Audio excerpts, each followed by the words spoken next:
तो चलिए दोस्तों, करेंगे आज की क्लास को स्टार्ट। आज की जो क्लास है बेटे, जैसा कि आप स्क्रीन पर देख पा रहे हैं, एक चैप्टर जिसका नाम है income under the head salaries.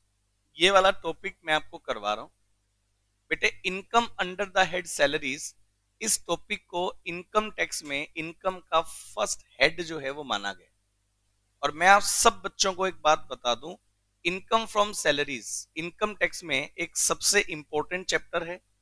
आपके सीए इंटर के पेपर में इनकम फ्रॉम सैलरी का क्वेश्चन निकलकर लगभग केस में आता है। और इनकम फ्रॉम सैलरी चैप्टर में अच्छी बात यह है कि चैप्टर थोड़ा आसान है, और इसमें एक बुरी बात यह है कि इसमें रूल्स के नाम पे बहुत कुछ है। मतलब आप इतने सारे रूल्स हैं कि मतलब आपको याद करने पड़ेंगे, तो आपको लगेगा कि यस कि हाँ कुछ कर रहे हैं मतलब। लेकिन मैं आप सब लोगों को बता दूं कि टफ नहीं है। मतलब जो चीजें आप पढ़ेंगे, जो आप समझेंगे, वो आपको पहले से पता है कि हाँ ऐसा कुछ एम्प्लॉयर अपने एम्प्लॉय के लिए करता है। तो उसको हम लोग इनकम फ्रॉम सैलरी का पार्ट बना करके चलेंगे। सबसे पहले नंबर पर हमें क्या समझना है, पहले सब बच्चे सुनो। सबसे पहले नंबर पर हमें इस बात को समझना है, what do you mean bye income from salaries, at what does the salary includes. Salary का मीनिंग क्या है और सैलरी में क्या क्या इंक्लूड होगा, सबसे पहले हमें इस बातों को समझ के चलना है। जब आपको ये चीजें क्लियर होनी स्टार्ट हो जाएंगी, फिर हम उससे आगे बढ़ेंगे। देखिए, सबसे पहली बात अगर मैं आप लोगों को बताऊं, देखो इनकम फ्रॉम सैलरी का मीनिंग आप मेरे को बताओ, आपको क्या लगता है इनकम फ्रॉम सैलरी का मीनिंग क्या होगा। अच्छा, एक बार जरा आप मेरे को आर्यन एक बार बताइए, इनकम फ्रॉम सैलरी आप किसको मानते हो।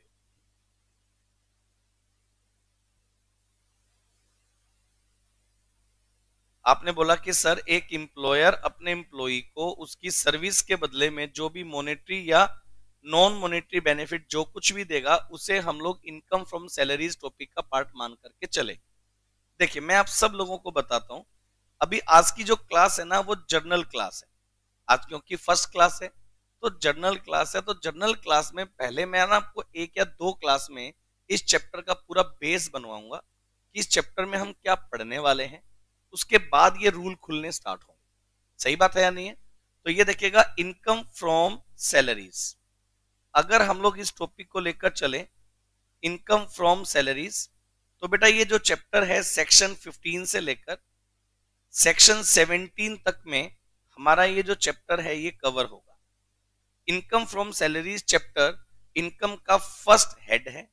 आप अपनी नोटबुक में इस बात को एटलीस्ट लिख लें कि इनकम का ये फर्स्ट हेड है, और फर्स्ट हेड होने के बावजूद ये इनकम फ्रॉम सैलरी का सबसे इंपॉर्टेंट टॉपिक है। और इनकम फ्रॉम सैलरी जो चैप्टर है सेक्शन 15 से लेकर सेक्शन 17 को कवर करेगा। सबसे पहली बात तो हमें इस बात को लेकर के चलना है, सेक्शन 15 से लेकर सेक्शन 17 हम लोग कवर करेंगे income under the head salary chapter में। सही बात है। अच्छा, किसी भी हेड का जो पहला सेक्शन होता है वो क्या होगा बेटा, चार्जिंग सेक्शन। तो अगर मैं आपको यहां बताऊं कि इस चैप्टर में आपका चार्जिंग सेक्शन क्या होगा, तो बेटा इस चैप्टर में आपका जो चार्जिंग सेक्शन होगा वो होगा सेक्शन 15। सबसे पहली बात, चार्जिंग सेक्शन आपका इस चैप्टर में कौन सा होगा बेटे, सेक्शन 15 आपको कवर करके देगा चार्जिंग सेक्शन।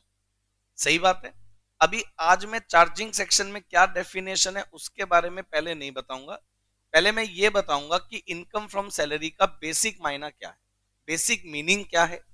देखो, जब अपन इनकम टैक्स को नहीं पढ़ते हैं, पहले आप मेरी बात को समझना, जब आप इनकम टैक्स को नहीं पढ़ते हैं, आप सिर्फ 11th-12th क्लास में होते हैं, आप कॉमर्स फील्ड में एंट्री तो ले गए, लेकिन आपको कॉमर्स के बारे में ज्यादा जानकारी नहीं है। कॉमन सेंस की अगर अपन बात करें, तो इनकम फ्रॉम सैलरी का मीनिंग आपको ये समझ में आता है कि भाई दो लोग होते हैं, एक वो पर्सन होता है जो इम्प्लॉई है, और एक वो पर्सन होता है जो इम्प्लॉयर है। देखो, इनकम फ्रॉम सैलरी के लिए basic essential condition charging section में ये भी है, इम्प्लॉयर एंड इम्प्लॉई रिलेशनशिप।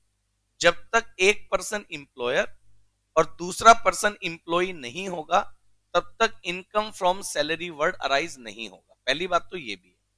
ये देखिए, एक पर्सन है इम्प्लॉयर,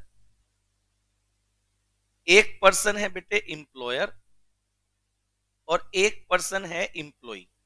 आप मेरी बात को समझना, सही है ना।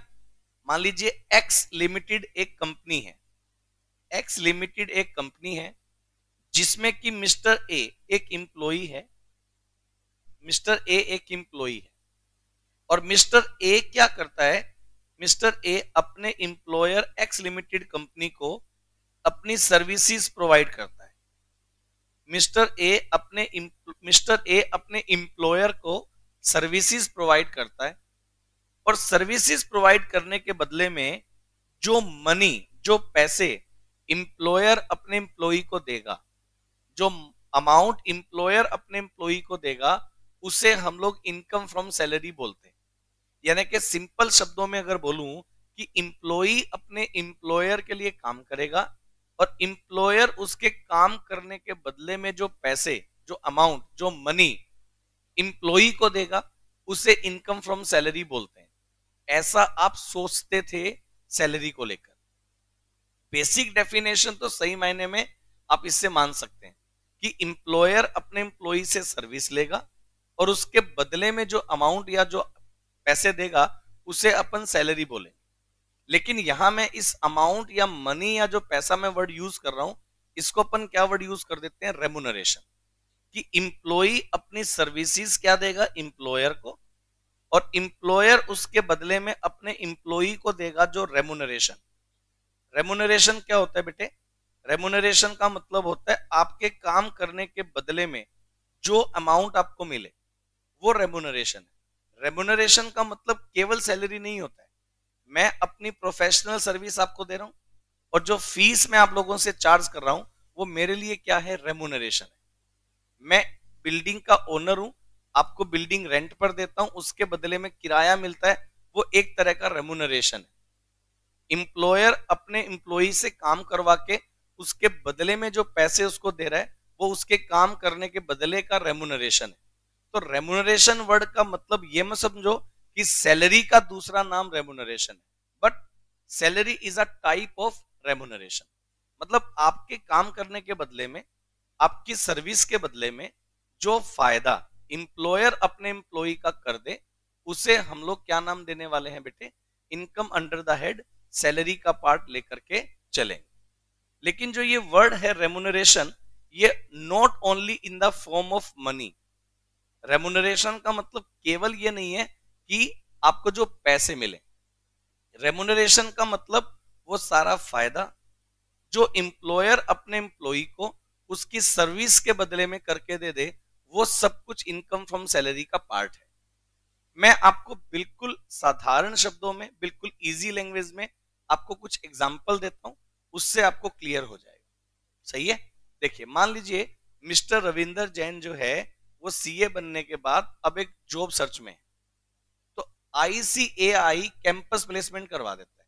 आपको पता है आईसीएआई का कैंपस होता है, आईसीएआई में भी कैंपस प्लेसमेंट होता है, वहां भी कंपनीज आती हैं, वहां आपके इंटरव्यू कंडक्ट होते हैं, और अगर आपका इंटरव्यू सही गया और आपकी बढ़िया वाली सेटिंग हो गई, तो वहीं से आपका जॉब सिलेक्शन हो सकता है। ऐसा पॉसिबल है, ऐसा हर साल होता है, कैंपस प्लेसमेंट भी होते हैं। अभी आप मेरी बात को समझना, सही है? तो भाई साहब कैंपस प्लेसमेंट में चले गए, वहां अलग अलग कंपनीज आई हुई थी। अब रविंदर जैन जी का पहली कंपनी ने इंटरव्यू लिया, क्योंकि आपने अपनी सर्विसेज कंपनी को देनी है एज अ एम्प्लॉय, तो आप सैलरी जॉब लेने के लिए पहला इंटरव्यू आपने किया एक्स लिमिटेड कंपनी में। रविंदर जैन जी चले गए एक्स लिमिटेड कंपनी में इंटरव्यू देने के लिए, और एक्स लिमिटेड कंपनी ने इनका इंटरव्यू लिया, इनसे कुछ क्वेश्चंस पूछे, इनका इंटरव्यू बढ़िया रहा, और एक्स कंपनी ये कहती है कि सर हम आपको जॉब पे रख लेंगे, और हम आपको स्टार्टिंग का जो पैकेज देंगे ना, वो देंगे एक बार के लिए 70,000 पर मंथ। अभी आप मेरी बेसिक बातों को समझो पहले, सही है? रविंदर जैन जी को ऑफर मिला 70,000 पर मंथ, हम आपको सैलरी जो है वो दे देंगे। ठीक बात है, और आप हमारे पास काम कर सकते हैं, जैसे जैसे आपकी सर्विस का पीरियड इंक्रीज होगा, वैसे वैसे आपकी सैलरी में इंक्रीमेंट जो है वो हम करते रहेंगे, बढ़ाते रहेंगे सैलरी। सब लोग बताओ, ये वाली बात क्लियर है? बेसिक बात हो गई। तो पहले हमने किसको ऑफर किया, एक्स कंपनी में गए, और हमने एक्स कंपनी में बोला कि आपकी सैलरी हम कितनी कर देंगे, 70,000 पर मंथ हमने आपको ऑफर कर दिया। पहले आप मेरे को ये वाली बात बताएं, ये वाली बात सबको क्लियर है क्या? उसके बाद मिस्टर रविंदर जैन क्या करते हैं, वाई कंपनी में इंटरव्यू के लिए चले गए। मिस्टर रविंदर जैन कौन सी कंपनी में चले गए? Y company. उन्होंने सोचा एक कंपनी में मैं और इंटरव्यू दे दूं, और ये वाई कंपनी में चले गए। और वाई कंपनी में इन्होंने क्या किया, जब इंटरव्यू दिया तो वाई कंपनी का भी इंटरव्यू बढ़िया गया। लेकिन वाई कंपनी ये कहती है कि सर हम आपको जॉब पे रख सकते हैं, लेकिन हमारी जो कंपनी है वो आपको 40,000 रुपए पर मंथ सैलरी देगी। अब 40,000 सुनते ही रविंदर जैन जी का दिमाग सरक गया, बोला बंद करो इसको भाई, क्या है ये 70 तो वही दे रहे थे। लेकिन वाई कंपनी कहती है सर अभी सुनो आप हमारी बात, हम आपको 40,000 रुपए सैलरी देंगे, लेकिन हम आपको रेंट फ्री एकोमोडेशन देंगे, RFA, रेंट फ्री एकोमोडेशन। तो जैन साहब ने पूछा कि सर ये क्या बोला है? तो हमने बोला भी हम आपको रहने के लिए फ्री ऑफ कॉस्ट हाउस देंगे, जिसका कोई किराया आपको नहीं देना पड़ेगा। हमारी कंपनी आपको ट्रांसपोर्ट फैसिलिटी देगी। ट्रांसपोर्ट फैसिलिटी का मतलब ये हुआ कि जहां आपका क्वार्टर है, जहां आपका घर है, वहां से ऑफिस तक आने जाने के लिए हम आपको फ्री ऑफ कॉस्ट वैन देंगे, जिसका कोई चार्ज आपसे नहीं लिया जाएगा। मतलब ऑफिस से घर और घर से ऑफिस आने जाने के लिए आपको हम फ्री जो है वो ट्रांसपोर्ट फैसिलिटी देंगे, उसका कोई चार्ज आपको नहीं देना पड़ेगा। प्लस हम आपको एजुकेशन फैसिलिटी देंगे। एजुकेशन फैसिलिटी का मतलब ये हुआ कि आपके बच्चे जो हैं वो हमारे खुद के इंस्टीट्यूशन में पढ़ सकते हैं। हमारी जो कंपनी है, हमारी कंपनी ने अपना एक एजुकेशनल इंस्टीट्यूट यानी कि स्कूल बनाया हुआ है, जिसमें आपके बच्चे फ्री ऑफ कॉस्ट पढ़ सकते हैं, जिसके लिए कोई फीस आपको नहीं देनी पड़ेगी। वो हमारे इंस्टीट्यूशन में फ्री ऑफ कॉस्ट पढ़े। हम आपको एक मेडिकल फैसिलिटी भी देंगे। मतलब ये कि हमारा खुद का कंपनी का एक हॉस्पिटल है, जिसमें आप या आपका कोई भी फैमिली मेंबर फ्री में इलाज करवा सकता है। फैमिली मेंबर में आप, आपकी वाइफ, आपके बच्चे, पेरेंट्स, है ना, ये सब फैमिली मेंबर्स में इंक्लूड होंगे। ये नहीं कि दूर का मामा आ गया कि करवा दो इलाज, ऐसा नहीं। मतलब है ना कि भाई इतने लोगों का हम आपका फ्री मेडिकल देंगे कि अगर कोई भी पर्सन इनमें से जो आपका फैमिली मेंबर है ना, और उसका ट्रीटमेंट करवाने पर जो भी पैसा खर्च होगा वो कंपनी बियर कर लेगी। सही है। और हम आपको एक देंगे LTC। LTC होता है लीव ट्रेवल कंसेशन। मतलब एक साल में आप अपनी फैमिली के साथ कहीं भी घूमने जा सकते हो, और आने जाने का जो फेयर है, किराया है, वो हम देंगे। शॉपिंग हम नहीं करवाएंगे, मतलब आने जाने का जो फेयर है, किराया है, वो हमारी कंपनी बियर करेगी। तो ये हम आपको दे सकते हैं। सही है जी। अब पहली कंपनी ने आपको 70,000 ऑफर किया, और दूसरी कंपनी ने आपको 40,000 रुपए ऑफर किया, लेकिन उसके साथ साथ ये सब सुविधाएं आप जो हैं वो आपको मिलती हैं। ये वाली बात बताओ, सब बच्चे क्लियर है? यानी कि एक्स कंपनी जो है वो आपको 70,000 पर मंथ सैलरी दे रही है, और वाई कंपनी जो है वो आपको 40,000 पर मंथ दे रही है। सही है। अब क्योंकि अभी तो इंटरव्यू चल रहे हैं, सही है ना, तो भाई साहब जो है वो जेड कंपनी में भी इंटरव्यू देने चले गए। सही है। अब जेड कंपनी में इंटरव्यू देने चले गए तो जेड कंपनी, इनका लालच और बढ़ गया ना, सोचा कोई और कुछ मिल जाए तो। लालची इंसान है, मान लो शुरू शुरू में होता ना कि भाई अब तो चलो मैं नया नया CA बनाऊं, तो चलो भाई कोई और बढ़िया पैकेज मिल जाए। तो जेड कंपनी में इंटरव्यू देने चले गए। अब जेड कंपनी में इंटरव्यू देने गए तो जेड कंपनी वालों ने बोला इंटरव्यू बढ़िया गया, तो जेड कंपनी वालों ने बोला कि भाई हम आपको 30,000 पर मंथ सैलरी दे सकते हैं। सही है। और बोला जी इसके अलावा क्या? बोला इसके अलावा कुछ नहीं। तो बोला जी यहां तो कट कर दो, बात ही खत्म है। ठीक बात है ना। अब बचे ऑप्शन कौन से? या तो एक्स में ज्वाइनिंग कर लो, वो भी ऑफर लेटर देने को तैयार है, या तो वाई में ज्वाइन कर लो, वो भी ऑफर लेटर देने को तैयार है। अब मेरा क्वेश्चन ये है कि जैन साहब कौन सी कंपनी में ज्वाइन करना पसंद करोगे? वाई कंपनी में 40,000 मिल रहे हैं, जेड में 70, एक्स में 70 मिल रहे हैं, तो भी आप कम पैसे लेके खुश हो, और अभी भी देखो कितने खुश नजर आ रहे हो। LTC मिल रही है इसलिए एक साल में घूमने जाऊंगा बीवी बच्चों के साथ, है ना। लेकिन एक बात ये भी हो सकता है, जरा सोचो, ऐसा भी तो हो सकता है एलटीसी पर गए भाई साहब, अब इनकी फैमिली में कौन है, इनकी फैमिली में रविंदर भाई साहब हैं, इनकी वाइफ है, सोनू मोनू, दो बच्चे हैं। नहीं, ऐसे तभी तो घूमने जाएगा बंदा, सही बात है ना। फैमिली के साथ जा रहे, लेकिन कंजूस इंसान है, सैलरी कम है भाई। आप चले गए मनाली में घूमने के लिए, अब माल रोड पे जा रहे हो, आपने बीवी को बोला चलो शॉपिंग कराता हूँ, पहली शॉप में गए, 1000 वाली चीज के 5000 मांग बैठे वहां, आपने देखा तो महंगा है। आप बीवी को बोले अगली शॉप पे देखते हैं, अगली शॉप पे गई, वहां भी महंगा लगा, ऐसे करते करते आपने 8-10 शॉप निकाल दी। अब बीवी बिगड़ गई, क्या चक्कर है, ये शॉपिंग तो करा ही नहीं रहे हो, दुकानें घुमा रहे हो। उधर से बच्चे बिगड़ गए, शॉपिंग तो करवाई नहीं पापा ने, है ना। तो सोचो जरा, आप बड़े लंबे रोड पर, आप देखो शॉपिंग का पूरा रोड है वहां, तो बीवी एक रोड के कोने में लिट गई ऐसे, मतलब बच्चे दूसरे कोने में, तो अब ये टांग खींच रहे हैं उनकी, चलो होटल में, चलो वापसी। ऐसा भी हो सकता है एलटीसी पर, ऐसा भी हो सकता है एलटीसी पर जैन साहब। आप जिंदगी में कभी एलटीसी का नाम नहीं लोगे कि भाई एलटीसी पर तो कम से कम नहीं जाऊंगा। होता है कई बार ऐसा, मतलब आप सोचोगे सर आपके साथ कभी हुआ है कैसा। नहीं, मेरे साथ नहीं हुआ ऐसा कभी, मैं तो शॉपिंग करा के फीस बढ़ा देता हूँ। अपने को लगता है ज्यादा पैसे खर्च हो गए तो अपन फीस बढ़ा लेते हैं, कोई बात नहीं है ना, सब मोह माया है। चलो तो अब तो अब एक बात बताओ, मुद्दा क्या है कि आप एक एक्स कंपनी और वाई कंपनी दोनों में से कौन सी कंपनी में जाना पसंद करोगे। वाई, ज्यादातर लोग कह रहे हैं कि सर वाई कंपनी बेटर है। उसकी कॉस्ट कैलकुलेट कर लेंगे, पहले तो आर्यन ने बोला कि सर मैं इसकी ना कॉस्ट कैलकुलेट कर लूंगा, सही है। आर्यन तो को एक बात बताऊं मैं, सच्चाई ये है, जिस दिन तुम सीए बन जाओगे ना, तुम जॉब नहीं कर सकते, तुम जॉब कर ही नहीं सकते हो। तो मैंने पक्का पक्का प्रैक्टिस करोगे, मेरे से लिखवा ले ये बात, मैं तेरे को आज ये बात लिख के दे सकता हूँ, ये कभी जॉब ही नहीं कर सकता, क्योंकि इसको ना कॉस्ट कैलकुलेट करनी आ गई। पहले इसकी कॉस्ट, अरे भाई जो पर्सन जॉब करता है उसको जिंदगी में टेंशन नहीं लेनी है, उसको पैसे नहीं कमाने हैं। जो जॉब करना चाह रहा है वो रिलैक्स लाइफ जीना चाह रहा है, जिसको पैसे कमाने हैं वो जॉब कर ही नहीं सकता, सबसे पहली बात। ठीक बात है या नहीं है।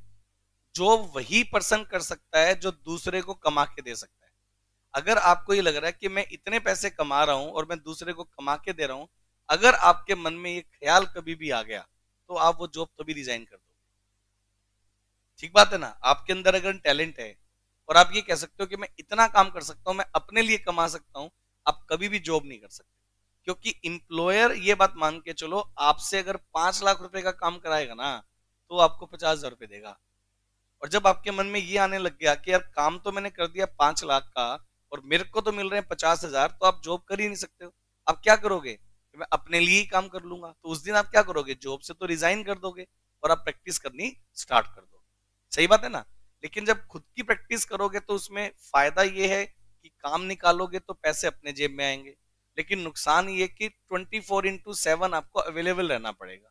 जॉब में अक्सर 24/7 का रोल नहीं होता है। जब तक आप ऑफिस में हैं तब तक तो एम्प्लॉयर आपको निचोड़ेगा, सही बात है। लेकिन जैसे ही आप जॉब छोड़ के चले गए अपने घर, तो आपको टेंशन नहीं है कि क्या हो रहा है, फिर आप अपनी रिलैक्स की लाइफ जी रहे हो। तो जो लोग जॉब करेंगे उनको पैसे कमाने से मतलब नहीं है, उनको रिलैक्स की लाइफ चाहिए। 70,000 रुपए लेकर वो रिलैक्स की लाइफ आप नहीं जी सकते हो, जो आप शायद यहाँ 40,000 रुपए लेकर भी जी रहे हो। क्योंकि अगर मैंने देखो एक्स कंपनी ने आपको 70,000 ऑफर कर दिया, तो उसका एक पार्ट तो आपको रेंट अपने लिए लेना पड़ेगा ना। कि आपका मान लो आप दिल्ली जैसे शहर में आपकी जॉब है, तो आपको वहां हाउस तो रेंट पर लेना पड़ेगा। तो आपकी सैलरी का एक पार्ट रेंट देने पर खर्च होगा नहीं होगा, आपकी सैलरी का एक पार्ट एजुकेशन पर खर्च होगा नहीं होगा, बच्चों की एजुकेशन पर खर्च होगा, सैलरी का एक पार्ट आपका मेडिकल पर भी। ये तो बेसिक नीड्स हैं, ये तो बेसिक नीड्स हैं, है ना। होगा नहीं होगा। कल वो शहर में एक अफवाह फैली हुई थी कि पेट्रोल कल 10 रुपए महंगा हो जाएगा, है ना। हुआ तो नहीं है मेरे ख्याल से अभी तक, पर लगभग ऐसा फैला हुआ था। तो सुनील सर ने गाड़ी भी फुल करवा ली, बाइक भी फुल करवा ली, बोला भाई उसको कर। मैं तो कुछ नहीं करवाया भाई, ठीक है महंगा होगा तो अपने को तो 100 का डलवाना है ना। अपने को तो आदत, अपन तो 100 का डलवाएंगे, बात खत्म है, कितना ही महंगा हो जाए अपने को क्या फर्क पड़ता है ना। तो इसलिए अपन टेंशन नहीं लेते। तो ऊपर पता करो। चलिए, तो अगर अपन बात करें एक्स लिमिटेड कंपनी जो है और वाई लिमिटेड कंपनी जो है, दोनों में अलग अलग जॉब है। तो मुद्दा क्या है कि एक्स कंपनी जो है और वाई कंपनी जो है, दोनों में एक्स कंपनी की सैलरी आपको मिल रही है 70,000 पर मंथ और वाई कंपनी में आपको मिल रही है 40 प्लस परक्यूजिट्स। अब इनको मैं क्या वर्ड यूज दूंगा? परक्यूजिट्स। इनका मैं क्या नाम रखूंगा? परक्यूजिट्स। सब लोग मेरे को ये वाली बात बताओ, सबको क्लियर है? तो आप एक्स कंपनी में जॉब करने की बजाय कहां जॉब करना पसंद करेंगे? वाई कंपनी में। लेकिन यह भी हो सकता है कि शायद आपको एक्स कंपनी में सैलरी इतनी बढ़िया मिल रही हो कि वाई कंपनी की परक्यूजिट्स आपको कम लगती हो। यह भी हो सकता है, वो डिपेंड करेगा कि आप कुछ कैलकुलेशन भी करके देख लें कि एक्स कंपनी में जाने में फायदा है या वाई कंपनी में जाने में फायदा है। आप ये भी सोच सकते हैं, इस बात में भी कोई गलत नहीं है। बट फिर भी अपन क्या करेंगे, वाई कंपनी की तरफ जाने की बात अपन ज्यादा करेंगे। पहले ये वाली बात बताओ सब बच्चे, इतना सबको क्लियर है क्या? अब मेरा क्वेश्चन क्या है, मेरा क्वेश्चन ये है कि अगर आप वाई कंपनी में गए तो इंप्लॉयर ने आपको सैलरी के नाम पर कितना दिया? 40,000। लेकिन इंप्लॉयर ने ये जो सुविधाएं आपको दी हैं, अगर मोटे मोटे तौर पर देखें, एक्स कंपनी में आपको 70,000 इंटू 12 कितनी सैलरी मिल रही है? 8,40,000। और यहां आपको कितनी मिल रही है? 40,000 इंटू 12 4,80,000 प्लस आपको ये जो सुविधाएं RFA, transport, education, medical, LTC, ये सारी सुविधाएं जो आपको फ्री में मिल रही हैं, जिसके लिए आपको कोई पैसा नहीं देना पड़ा। इनकम टैक्स डिपार्टमेंट क्या मानता है? ये भैया आपकी इनकम फ्रॉम सैलरी का पार्ट है। सब लोग बताओ क्लियर है क्या? रविंदर एक बार है ना, इधर वो है।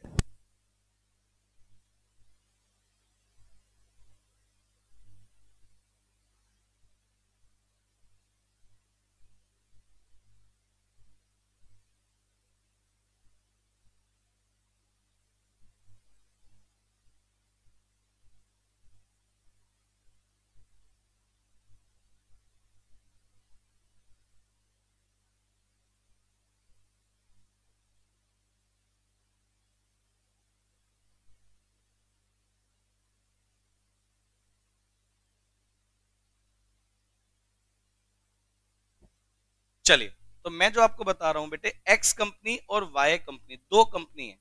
एक्स कंपनी में आपको फ्लैट सैलरी मिल रही है, वाई कंपनी में सैलरी प्लस परक्यूजिट मिल रही है। अब जो बात मैं आपको बताना चाह रहा हूं सुनो, मेरा इनकम फ्रॉम सैलरी चैप्टर ये नहीं है।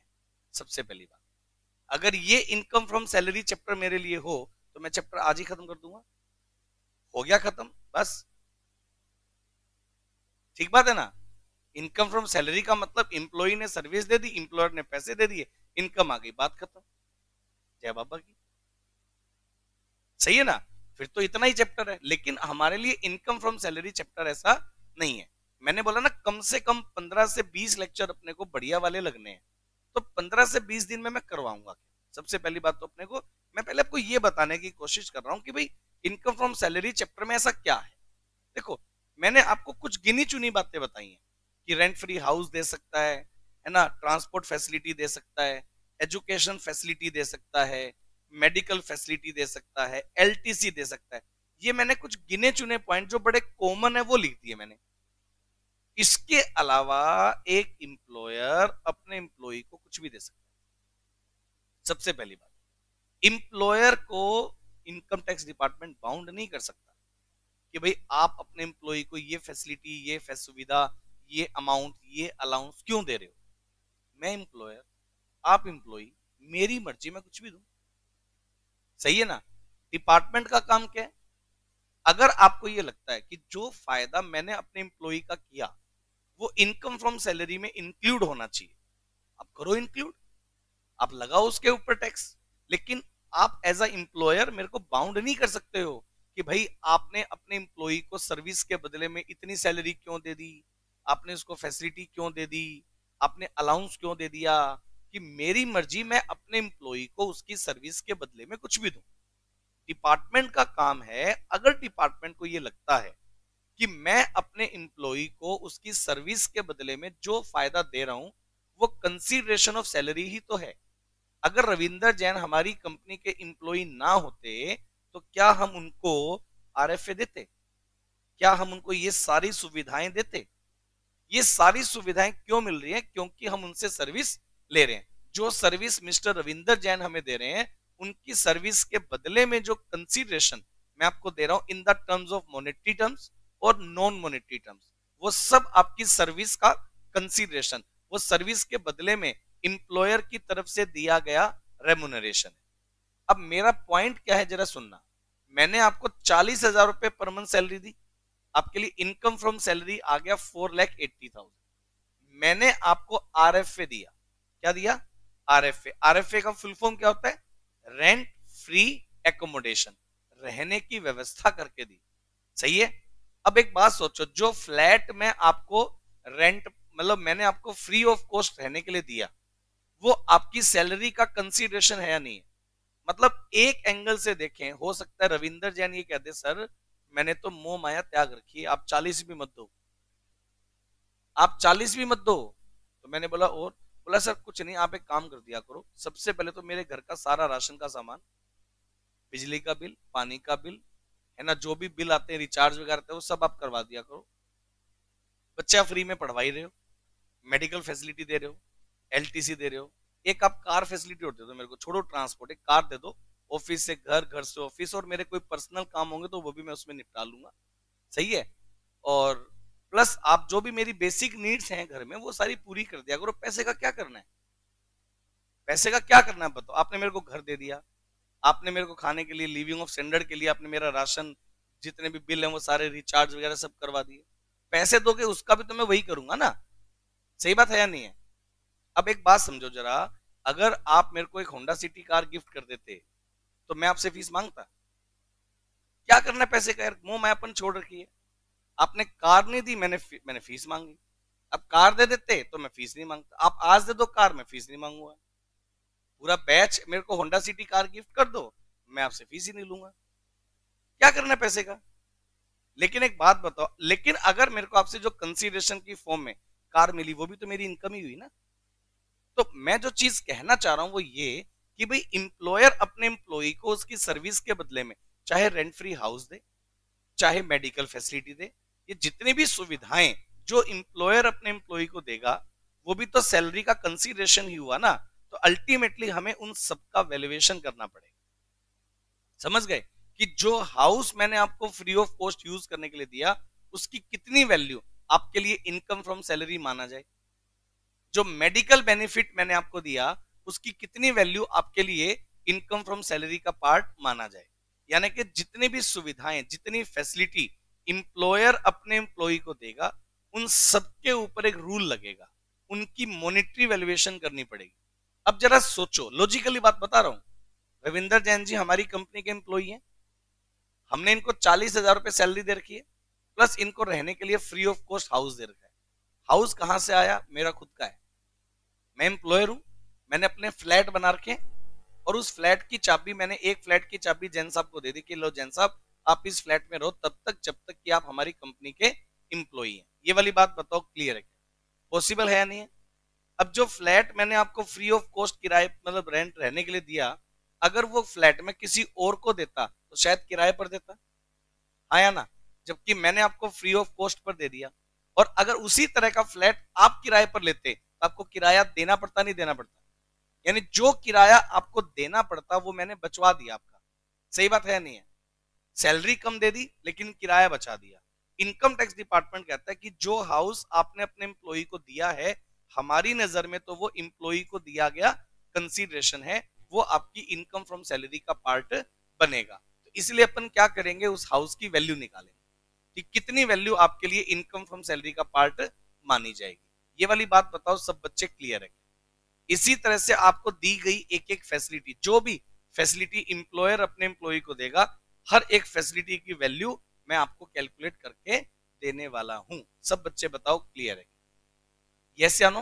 तो एक एक करके इनकम फ्रॉम सैलरीज में अगर मैं बात करूं बेसिक पार्ट, अगर मैं बेसिक चार्ट की बात करूं, लिख लो चाहे आप सैलरी चार्ट।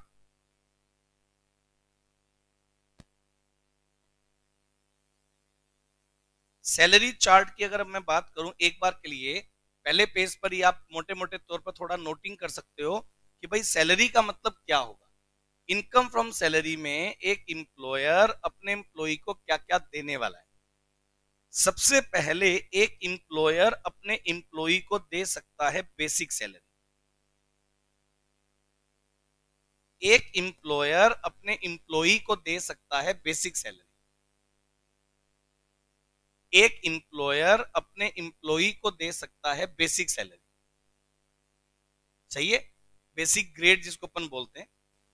एक एम्प्लॉयर अपने एम्प्लॉय को दे सकता है बोनस। एक एम्प्लॉयर अपने एम्प्लॉय को दे सकता है कमीशन। एक एम्प्लॉयर अपने एम्प्लॉय को दे सकता है कमीशन। एक एम्प्लॉयर अपने एम्प्लॉय को दे सकता है ओवर टाइम पेमेंट। अगर हमने आपसे किसी भी तरह से कोई ओवर टाइम काम करवाया, उसके बदले में over time payment.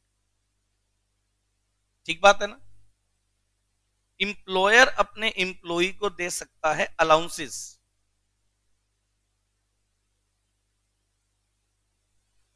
Allowances allowances को इनकम टैक्स पर्पज से मैं 3 कैटेगरी में डिवाइड करूंगा। एक होंगे fully taxable allowances.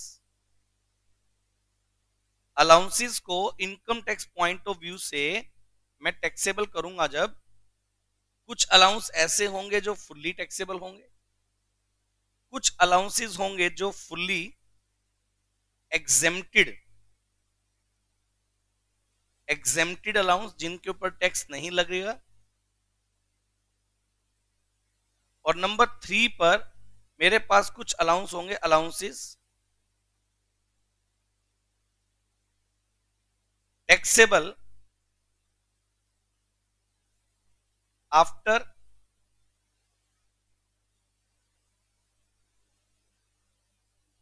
Specified limit. कि वो अलाउंसेस जो कि टैक्सेबल होंगे लेकिन स्पेसिफाइड लिमिट के बाद। Fully taxable allowances, fully exempted allowances और allowances taxable after specified limit. कि वो अलाउंसेस जो कि लिमिट के बाद क्या होंगे, टैक्सेबल। अलाउंसेस के बाद हम लोग बात करेंगे परक्यूजिट्स। इसको अपन बोल सकते हैं बेनिफिट्स, इसको अपन बोल सकते हैं फैसिलिटीज। कि एम्प्लॉयर अपने एम्प्लॉइज को फैसिलिटीज दे सकता है। बेनिफिट्स या परक्यूजिट्स बोलिए, मतलब एक ही है। एम्प्लॉयर अपने एम्प्लॉय को उसकी सर्विस के बदले में बेनिफिट्स दे सकता है। बेनिफिट्स जो होगा वर्ड, बेनिफिट नॉन मॉनेटरी होता है जनरली। बेनिफिट का मतलब नॉन मॉनेटरी अमाउंट, वो अमाउंट जो कि एम्प्लॉयर अपने एम्प्लॉय को देगा नॉन मॉनेटरी फॉर्मेट में। बेनिफिट जो होगा उसको भी, जैसे मैंने आरएफए बताया, मेडिकल फैसिलिटी बताया, इसमें एम्प्लॉयर अपने एम्प्लॉय को पैसे नहीं दे रहा, एम्प्लॉयर अपने एम्प्लॉय को बेनिफिट दे रहा है और वो बेनिफिट का फायदा एम्प्लॉय उठाएगा। सही है ना। वो सारी बेसिक नीड्स जो आपकी हैं, आपको अपने लिविंग ऑफ स्टैंडर्ड में चाहिए, एम्प्लॉयर बोलता है बताओ क्या चाहिए, एम्प्लॉयर आपको वही देगा। ठीक बात है ना। और वो फायदा जो आप उठाओगे एम्प्लॉय एज एम्प्लॉय, वो आपके लिए इनकम फ्रॉम सैलरी का पार्ट माना जाएगा। ये है हमारा टॉपिक एक्चुअल में, मैं आपको बताऊं। सही है। अब देखिए, बेनिफिट की बात अगर करें तो नंबर 1 हमारे पास आता है fully taxable perquisites. Fully taxable perquisites, वो परक्यूजिट्स जो फुल्ली टैक्सेबल है। फुल्ली टैक्सेबल परक्यूजिट्स, वो परक्यूजिट्स जो फुल्ली टैक्सेबल है। नंबर 2 फुल्ली एग्जेम्प्टेड परक्यूजिट्स, वो परक्यूजिट्स जो फुल्ली एग्जेम्प्ट हैं, जिनके ऊपर टैक्स आपको देने की जरूरत नहीं है। कुछ ऐसी सुविधाएं जो एम्प्लॉयर अपने एम्प्लॉय को देगा, लेकिन वो सुविधाएं एम्प्लॉय के लिए टैक्सेबल नहीं होंगी। Number 3 taxable perquisites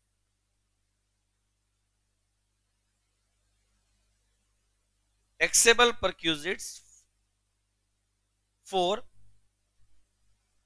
taxable perquisites for specified employee, taxable perquisite for specified employees, मतलब कुछ ऐसी परक्यूजिट्स हैं जो टैक्सेबल होंगी, लेकिन किसके लिए टैक्सेबल होंगी? स्पेसिफाइड एम्प्लॉय के लिए। मैं आपको डेफिनेशन बताऊंगा वहां कि what do you mean by specified employee. कुछ ऐसी परक्यूजिट्स हैं जो किसके लिए टैक्सेबल होंगी? स्पेसिफाइड एम्प्लॉय के लिए। सब बच्चे बताओ क्लियर है क्या? तो यहां मैंने तीन परक्यूजिट्स की कैटेगरी बना दी टैक्सेबल पर्पस से। कुछ ऐसी परक्यूजिट होंगी जिनका फायदा डायरेक्टली इंप्लॉई को मिलता ही मिलता है, तो वो फुल्ली टैक्सेबल है। कुछ ऐसी परक्यूजिट्स हैं जो इंप्लॉयर अपने इंप्लॉई को देगा, लेकिन पैसा खर्च करेगा इंप्लॉयर, फायदा होगा इंप्लॉई का, लेकिन उसके ऊपर टैक्स नहीं लिया जाएगा। एग्जाम्पल के तौर पर कि जब मेरे ऑफिस में मेरा स्टाफ काम करने आता है तो हम उनको 3 बार चाय की फैसिलिटी देते हैं। एक बार चाय का जो है वो 10 रुपए की आती है, 3 बार की चाय 30 रुपए की हो गई। मतलब एक एम्प्लॉई के लिए मैं एक दिन में 30 रुपए की चाय अफोर्ड करता हूँ। महीने में 25 दिन की वर्किंग है तो 750 रुपए की चाय होगी, साल में 9,000 रुपए की चाय होगी एक एम्प्लॉई की। मैंने अपने एम्प्लॉई के लिए एक साल में 9,000 रुपए उसको चाय पिलाने पर खर्च कर दिए। सही बात है या नहीं है? अगर मेरे ऑफिस में 20 एम्प्लॉई भी काम करते हैं तो साल में 2 लाख रुपए की मोटे मोटे चाय हो गई। जो 2 लाख की चाय मेरे ऑफिस के स्टाफ के लोग पी गए, जो मैंने अपनी जेब से खर्च किया। सही बात बताओ, लॉजिकल है या नहीं है बताओ? अब वो पैसा किसी को दिखता नहीं है कि 2 लाख सर ने यहाँ भी खर्च कर दिए, ठीक बात है ना? लेकिन वो फायदा किसका हुआ? इंप्लॉय का। चाय किसने पी? इंप्लॉय ने। बिल किसने पे किया? इंप्लॉयर ने। लेकिन वो फायदा जो इंप्लॉयर अपने इंप्लॉय का कर रहा है, इनकम टैक्स डिपार्टमेंट उसके ऊपर टैक्स चार्ज नहीं करेगा। कहता है इसके ऊपर टैक्स चार्ज नहीं करेगा, लेकिन इंप्लॉयर के पैसे तो लग गए। मैंने इसमें कुछ गलत किया तो बताओ भाई। एक दिन में 3 कप चाय तो एम्प्लॉय पी लेता है ना। एक कप चाय 10 रुपए की आती है तो 30 रुपए की चाय पी गया। 25 दिन की वर्किंग है तो 750 रुपए की चाय पी गया, और एक साल में 9,000 रुपए की चाय पी गया वो। ऐसे होती कैलकुलेशन, ठीक बात है ना? उसका बिल तो अफोर्ड इंप्लॉयर ही कर रहा है, तो वो फैसिलिटी तो है ना, तो वो लेकिन टैक्सेबल नहीं हो। चलिए, इसके अलावा अब मेरी बात समझो। इंप्लॉयर अपने इंप्लॉय को क्या क्या दे सकता है? बेसिक सैलरी दे सकता है। ये जो मैं बता रहा हूं इन सबकी मैं ना डिटेल से कैलकुलेशन करवाऊंगा। ये सिर्फ इतना नहीं है। अब बेसिक सैलरी बताने में मेरे को 4 दिन लगेंगे। क्यों लगेंगे 4 दिन? सैलरी का ग्रेड होता है। ग्रेड सुना अपने? ग्रेड कि हर साल सैलरी में इंक्रीमेंट होता है, तो उसकी कैलकुलेशन कैसे होगी? मैं आपको एक ग्रेड दे दूंगा। एक इंप्लॉई है 2006 में एम्प्लॉयड हुआ था, उसको ये ग्रेड मिला था। उस ग्रेड के अकॉर्डिंग आज उसकी सैलरी कितनी होगी बताओ?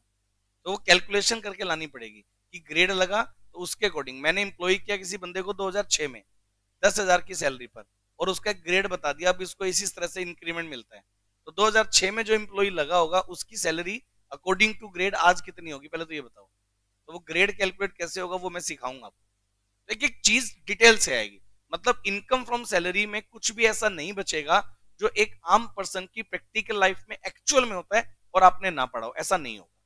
मतलब इनकम फ्रॉम सैलरी अगर आपने पढ़ लिया तो एक पर्सन जो एक्चुअल में जॉब करता है और जो सैलरी लेता है उसकी सैलरी स्टेटमेंट आप बना के दे सकते हो कि तेरे लिए इतनी सैलरी मिलती है तो इसमें से टैक्सेबल इतनी होगी, आप बना के दे सकते हो इस चैप्टर को पढ़ने के बाद। सही है? मतलब 20 दिन के बाद आप इस पोजीशन में रहेंगे अगर आपने रूल्स को अच्छे से पढ़ा। अगर कोई पर्सन जो सैलरीड पर्सन आपके सामने है और वो ये कह दे कि भाई मेरे एम्प्लॉयर से मेरे को ये चीजें मिली हैं, तो बताओ मेरे लिए टैक्सेबल इनकम फ्रॉम सैलरी कितनी होगी? तो एज पर इनकम टैक्स लो उसकी सैलरी क्या होगी एग्जैक्टली आप कैलकुलेट करके देने की पोजीशन में रहेंगे। अकॉर्डिंग टू लॉ ये सैलरी आपकी टैक्सेबल होगी, आप बता पाएंगे। मैं वो सारे प्रोविजन आपको यहाँ पढ़ाने वाला। तो इंप्लॉयर अपने इंप्लॉय को बेसिक सैलरी दे सकता है, इंप्लॉयर अपने इंप्लॉय को बोनस दे सकता है, कमीशन दे सकता है, ओवर टाइम का पेमेंट दे सकता है, अलाउंसेस दे सकता है, परक्यूजिट दे सकता है। और बताओ क्या हो सकता है? इंप्लॉयर अपने इंप्लॉय के लिए कंट्रीब्यूशन कर सकता है प्रोविडेंट फंड में।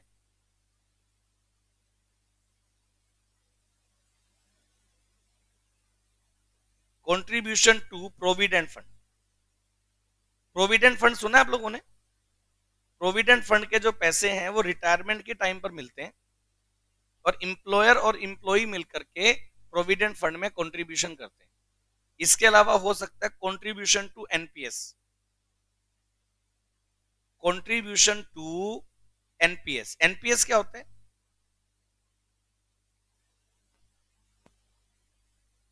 एनपीएस का फुल फॉर्म होता है national pension scheme. National pension scheme, आपको मैं बता दूं, अच्छा आपको ये पता है कि जो इंप्लॉई रिटायरमेंट लेता है, रिटायरमेंट के बाद उसको पेंशन मिलती है जब तक कि उसकी डेथ नहीं होती। लेकिन ये जो रूल था ये 2000 पहले 2004 से जो पहले पर्सन इंप्लॉयड थे उनके ऊपर था, यानी कि जिनकी ज्वाइनिंग 2004 से पहले हो चुकी है उनको रिटायरमेंट के बाद पेंशन मिलेगी। जिनकी ज्वाइनिंग 2004 के बाद हुई है उनकी पेंशन स्कीम बंद कर दी गई है।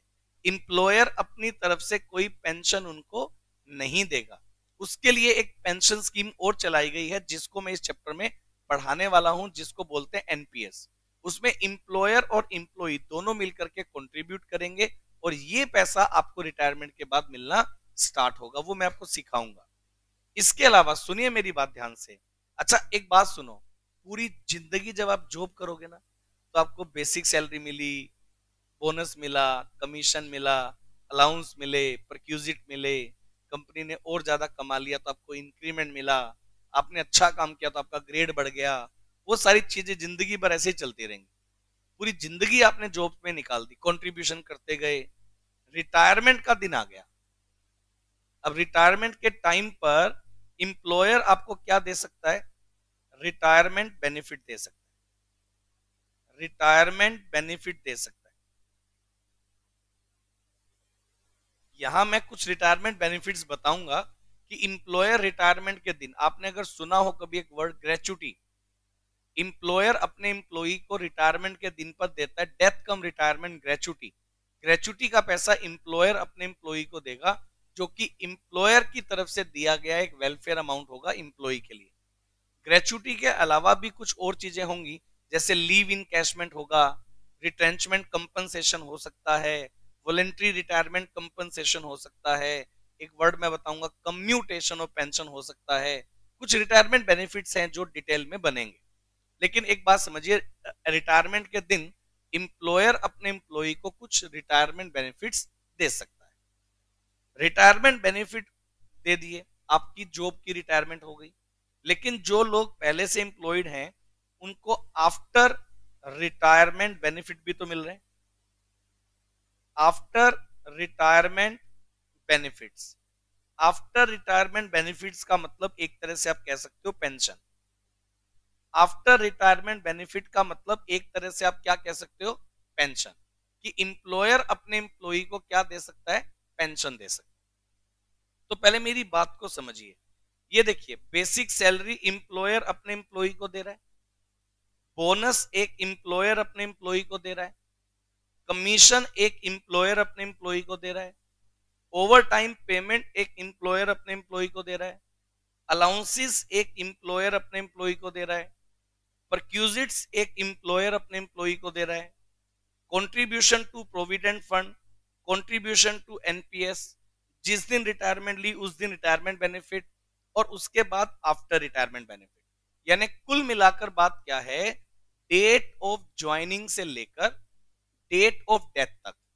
सबसे पहले बात को समझिए, डेट ऑफ ज्वाइनिंग से लेकर डेट ऑफ डेथ तक इंप्लॉयर अगर अपने एम्प्लॉई का कोई भी बेनिफिट कर दे तो वो बेनिफिट आपके लिए इनकम फ्रॉम सैलरी हेड का पार्ट माना जाएगा। सब लोग पहले ये वाली बात बताएं, क्लियर है?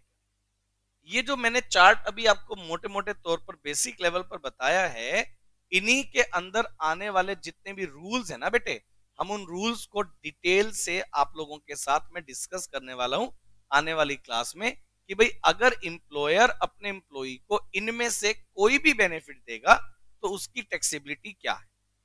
अब पता क्या होगा, पहले मेरी बात को समझो। जैसे आप लोगों को पहले मैंने हाउस प्रॉपर्टी चैप्टर करवा दिया, हाउस प्रॉपर्टी चैप्टर सबने किया, तो हाउस प्रॉपर्टी चैप्टर का ना एक सीक्वेंस था। पहले आपको जीएवी निकालना है, ग्रोस एनुअल वैल्यू निकालना है, उसमें से म्यूनिसिपल टैक्स माइनस करना है, तो जो बचेगा उसे अपन क्या नाम देंगे? Annual value. उसमें से लेस करेंगे डिडक्शंस, स्टैंडर्ड डिडक्शन और इंटरेस्ट ऑन लोन की डिडक्शन, तो हमारे पास बचता था इनकम फ्रॉम हाउस प्रॉपर्टी। लेकिन यहां कोई सीक्वेंस एक्चुअल में नहीं है, मतलब सारी बातें न्यूट्रल है, सब अलग अलग है। सैलरी है, उसकी कैलकुलेशन होगी सैलरी में ऐड। मतलब कुल मिलाकर क्या होगा, जब मैं एक क्वेश्चन करवाऊंगा तो आपको क्वेश्चन कैसे मिलेगा, सुनिए। आपको ना इंप्लॉयर ने एक पर्टिकुलर ईयर में कितनी सैलरी दी, कितने अलाउंस दिए, कौन कौन से अलाउंस दिए, कितने कितने अमाउंट दिए, कौन कौन सी फैसिलिटीज दी, कितना कंट्रीब्यूशन किया, वो सब कुछ सुनो। इंप्लॉयर ने अपने इंप्लॉई को जो कुछ प्रोवाइड किया वो सब क्वेश्चन में गिवन होगा। यानी एक साल की सर्विस में इंप्लॉई को उसकी सर्विस करने के बदले में क्या रेम्यूनरेशन मिला, क्या कंसीडरेशन मिला, वो सब कुछ क्वेश्चन में गिवन होगा। क्वेश्चन बनेगा ही ऐसे कि Mr X is a employee in ABC limited company and his remuneration during the previous year are as under. Basic salary इतना, अलाउंसेस में ये अलाउंस इतना, ये अलाउंस इतना, ये फैसिलिटी इतनी, इतना कंट्रीब्यूशन, इतना इंटरेस्ट, सब कुछ गिवन होगा। और आपको लास्ट में क्या बोलेगा, compute taxable income from salary of mister x for assessment year 2022-2023। पहले समझ लो आप कि क्वेश्चन में आएगा क्या, आपको करना क्या होगा। जब आपको ये चीजें क्लियर हो जाएंगी फिर मेरा काम आपके लिए स्टार्ट होगा। ये वाली बात बताओ, जो बच्चे लाइव पढ़ रहे हैं वो वाली बात बताओ, वो ये आपको क्लियर है क्या, बताइए। जो लोग लाइव पढ़ रहे हैं वो बताओ, साहिल बता क्लियर है क्या। चलिए, अगर मैं बात करूं तो इसको अपन क्या करेंगे, यहां लिखेंगे। जब मैं, अभी लिखना नहीं है, मैं बता रहा हूं। कंप्यूटेशन अपन इसको ऐसे सोल्व करेंगे, जब मैं इसका सॉल्यूशन बनाऊंगा ना ऐसे लिखूंगा। ये जरूर याद रखना, इसके नंबर कटेंगे, ध्यान रखना, मिलेंगे नहीं कटेंगे। आपने लिखा है सिर्फ, आप बोले सर ये लिखा हूं फिर नंबर मिलेंगे क्या, इसके नंबर नहीं मिलते हैं, इसके नंबर कटते हैं। सही है ना। आप जैसे, ऐसा नहीं होता आप जर्नल एंट्री का क्वेश्चन करते हो, अब जर्नल एंट्री के नीचे नरेशन नहीं लिखी तो टीचर मार्क्स काटने के लिए एलिजिबल हो गया कि मार्क्स काटो, इस नरेशन नहीं लिखी।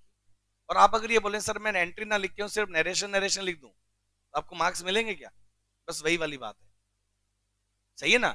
लेकिन ये एक तरह से यूं कह लो कि नरेशन है, ये हेड, इसको हेड बोलते हैं। क्या बोलते हैं, हेडर बोलते हैं, यूं कह लो आप। कंप्यूटेशन ऑफ टैक्सेबल, कभी भी क्वेश्चन करो बिना हेडर के मत करना, ध्यान रखिएगा। Computation of taxable income from salary. देखो सबसे पहली बात क्या होती है, जब आप किसी भी हेड का कंप्यूटेशन करते हो तो आप लिखते हो computation of taxable income from salaries. अगर आगे भी लिखूंगा, हाउस प्रॉपर्टी कर रहे हो तो computation of taxable income from house property. जिस हेड का आप कंप्यूटेशन करते हो उस हेड का नाम आपको लिखना है। तो computation of taxable income from salaries of mister x for assessment year 2022-2023। आपको सबसे पहले ये लिखना होगा, हेडर बनाना होगा कि आप क्या कंप्यूटेशन कर रहे हैं, टैक्सेबल इनकम फ्रॉम सैलरी। किसका, मिस्टर एक्स का। कौन से ईयर के लिए, असेसमेंट ईयर 22-23। ये वाली बात बताओ पहले, इतनी बात सबको क्लियर है। पहले हेडर में आप ऐसा लिखेंगे, ये बात दिमाग में सेट कर लो, बिना हेडर के क्वेश्चन करना ही नहीं है। आप कभी मेरे से पूछना ही मत ये बात कि सर हेडर लिखना है क्या, ये अंडरस्टूड है। बिना हेडर के कभी भी क्वेश्चन सॉल्व नहीं करना, समझ गए। इस तरह से पहले हेडर बनाएंगे, फिर आपको क्वेश्चन गिवन होगा। आपको ये गिवन होगा कि इंप्लॉयर ने अपने एम्प्लॉय को बेसिक सैलरी कितना दिया, तो आंसर में आप क्या करोगे, बेसिक सैलरी कितना मिला उसका अगर कोई कंप्यूटेशन है, वर्किंग नोट बनाने की रिक्वायरमेंट है तो नीचे वर्किंग नोट बनाओ, नहीं रिक्वायरमेंट है तो डायरेक्टली जो भी अमाउंट है वो आप यहां रखो। समझ गए।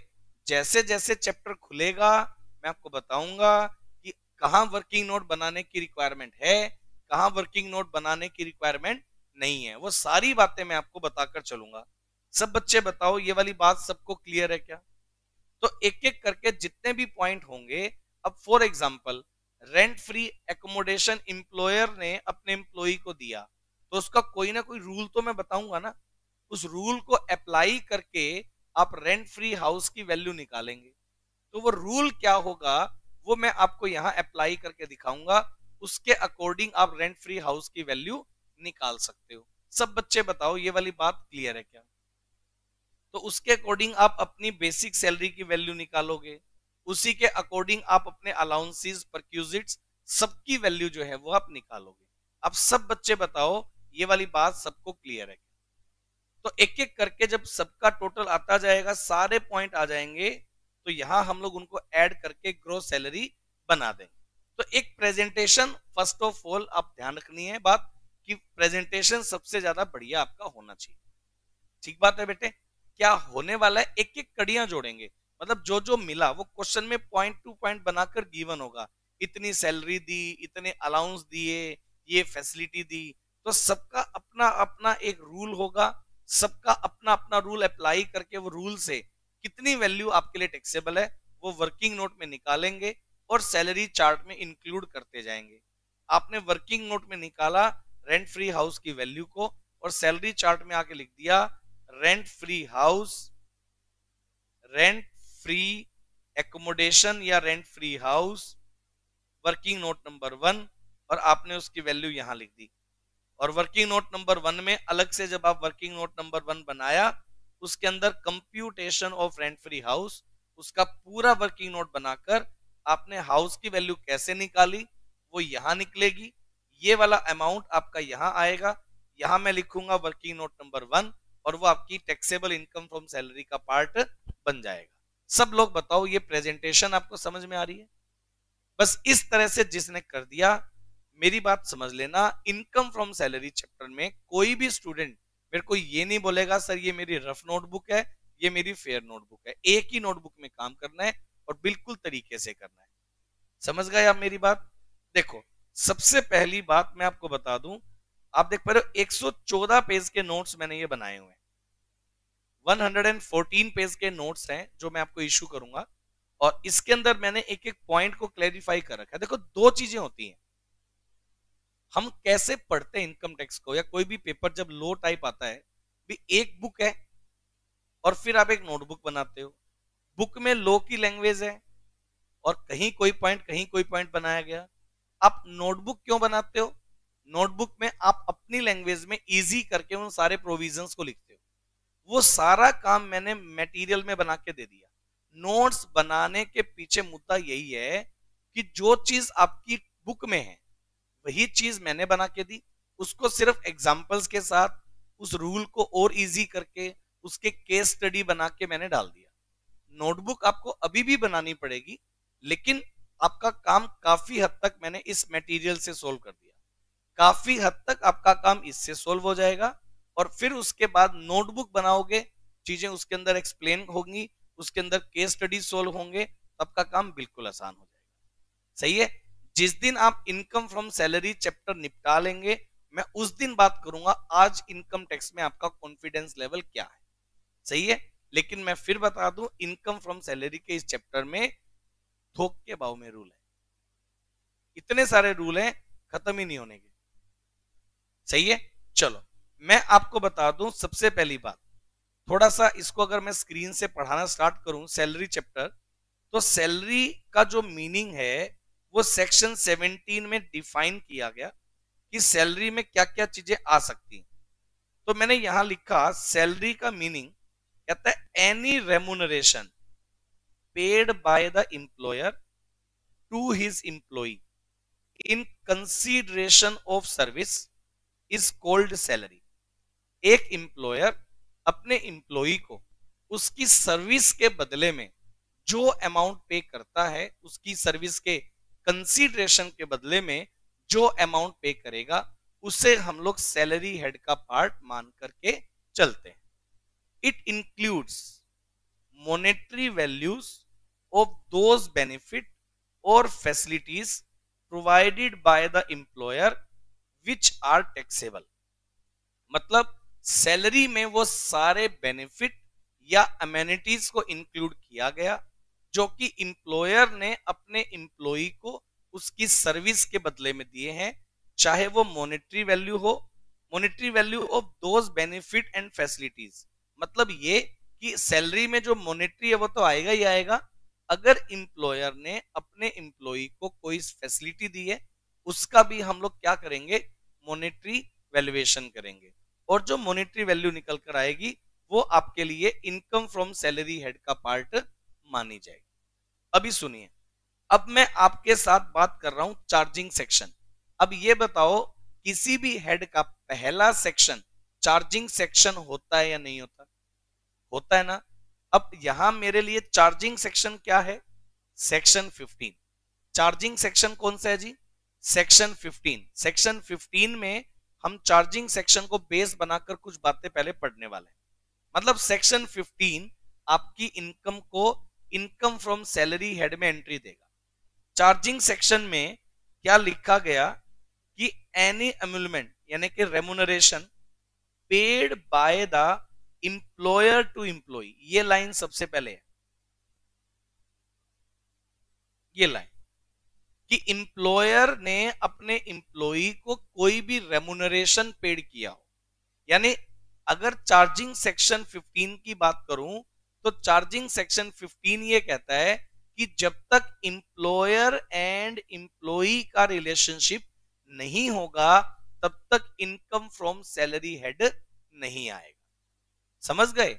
अगर आप ये कहते हैं कि सर एक पर्सन के बीच में, दो पर्सन के बीच में इंप्लॉयर एंड इंप्लॉई का रिलेशनशिप नहीं है, लेकिन एक पर्सन दूसरे पर्सन को उसकी सर्विस के बदले में पैसा दे रहा है, तो भैया वो इनकम टैक्सेबल होगी लेकिन सैलरी हेड में नहीं आएगा। सैलरी हेड में किसी भी इनकम के आने के लिए इंप्लॉयर एंड इंप्लॉई रिलेशनशिप होना मस्ट है। जब तक एक पर्सन इंप्लॉयर और दूसरा पर्सन इंप्लॉई नहीं होगा तब तक income from salary head arise नहीं होगा। ये देखिए, ये बोलता है कि इंप्लॉयर अपने इंप्लॉई को उसकी सर्विस के बदले में जो देगा उसे हम सैलरी बोलेंगे। It includes all monetary and the value of non monetary item provided by the employer. इसमें वो सारी बातें इंक्लूड होंगी जो इंप्लॉयर अपने इंप्लॉई को देगा मॉनेटरी टर्म्स में या नॉन मॉनेटरी टर्म्स में। सब बच्चे बताओ ये वाली बात क्लियर है क्या? चार्जिंग सेक्शन में ही एक बात बता दी गई, इंप्लॉयर एंड इंप्लॉई रिलेशनशिप होना मस्ट है। सब बच्चे बताओ पहले ये वाली बात क्लियर है क्या? इसके अलावा एज पर सेक्शन 15, सेक्शन 15 में ये बोला गया any salary due or received to the employee from the employer or the former employer is taxable on due or receipt basis whichever is earlier. ये line सबसे ज्यादा important है।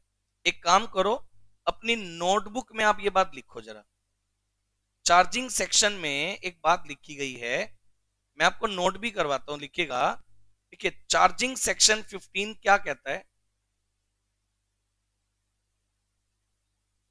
Charging section 15 ये कहता है firstly employer and employee relationship. Employer and employee relationship must है। Employer and employee relationship must होना चाहिए। यानी कि अगर एक पर्सन इंप्लॉयर और दूसरा इंप्लॉई नहीं है तो income from salary word arise नहीं होगा। यह सबसे पहली कंडीशन है। दूसरी बात, इनकम फ्रॉम सैलरी के लिए यह रूल लगेगा, income from salary due or receive whichever is earlier, whichever is earlier is taxable। Income from salary due or receive whichever is earlier is taxable। यानी कि आपकी इनकम फ्रॉम सैलरी या तो due हो जाए या तो रिसीव हो जाए। जो पहले होगा विच एवर इज अर्लियर वो टैक्सेबल होगा। इनकम फ्रॉम सैलरी या तो ड्यू हो जाए या तो रिसीव हो जाए। जो पहले होगा वो टैक्सेबल होगा। मैं आपको एग्जांपल देता हूं। देखिए मान लीजिए इसको एक्सप्लेन ऐसे किया जाएगा। Job period,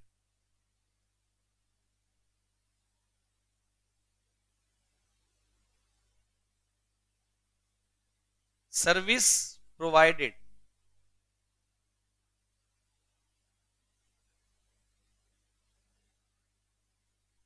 salary receive,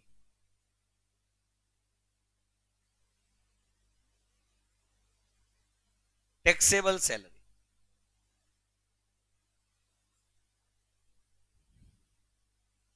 case number 1, job period 12 months का है। 12 महीने का जॉब पीरियड होता है। आपने सर्विस रेंडर्ड कर दी 12 मंथ्स की। 12 मंथ आपने सर्विसेज प्रोवाइड कर दी। सैलरी रिसीव हो गई 12 मंथ, सॉरी सैलरी रिसीव हुई है 10 मंथ्स।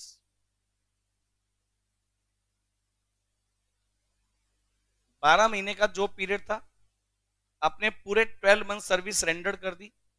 लेकिन इंप्लॉयर ने अभी तक आपको सैलरी दी है 10 मंथ्स की। मान लीजिए 2 मंथ्स की सैलरी आपकी आउटस्टैंडिंग है।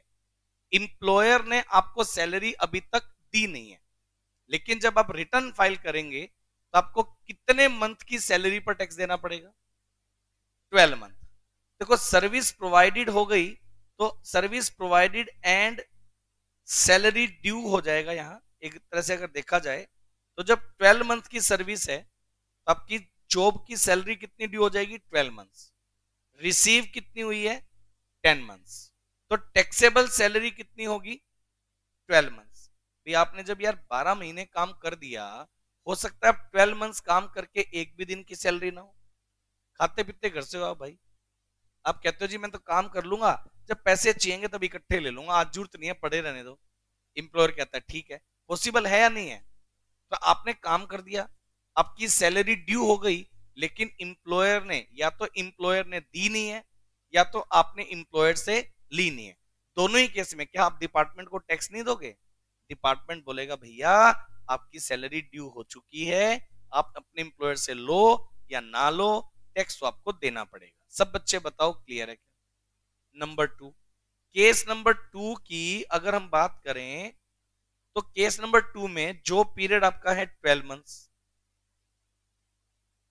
सैलरी आपकी ड्यू हो गई 12 मंथ्स, सैलरी आपने रिसीव कर ली 15 मंथ्स। ब्रैकेट में लिख देता हूं 3 मंथ्स एडवांस ले लिया आपने। क्या आपको मेरी बात समझ में आ रही है?